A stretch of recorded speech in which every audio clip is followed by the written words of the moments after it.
మనం ఏ పని చేసినప్పటికి కూడా కొంత శ్రమ వహిస్తేనే ఆ శ్రమకు ఫలితం ఉంటుంది కదా. లేకపోతే ఊరూరికే ఒక చెట్టు వేసి దానికి నీళ్లు లేకపోతే, మంచి ఎరువు వ్యవసాయం లేకపోతే ఆ చెట్టు పెద్దదయ్యేది ఎప్పుడు, మరి మనకు ఫలాలు ఇచ్చేది ఎప్పుడు?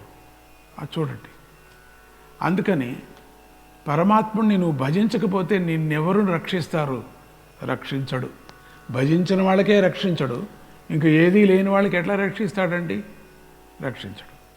నమ్మకాలు లేవు, చర్చ, సద్గురు దూషణ, ఇక దేవుడి విచారంగా డిబేట్స్, విపరీతమైనటువంటి మాటలు, ఇంక వేరే పని లేదు.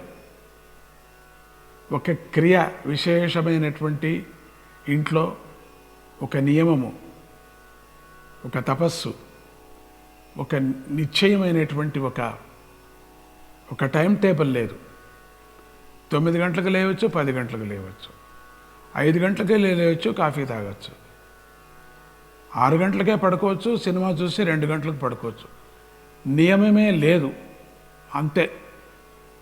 అటువంటి నియమబద్ధమైనటువంటి జీవితాన్ని గడుపుతూ క్రమప్రకారంగా పరమాత్ముడిని భజించిన వాళ్ళకే కష్టాలు ఉన్నాయి. ఇక ఏదీ లేనటువంటి వాళ్ళకి ఎట్లా ఉంటుందండి? ఇప్పుడు ఒక ఉదాహరణ,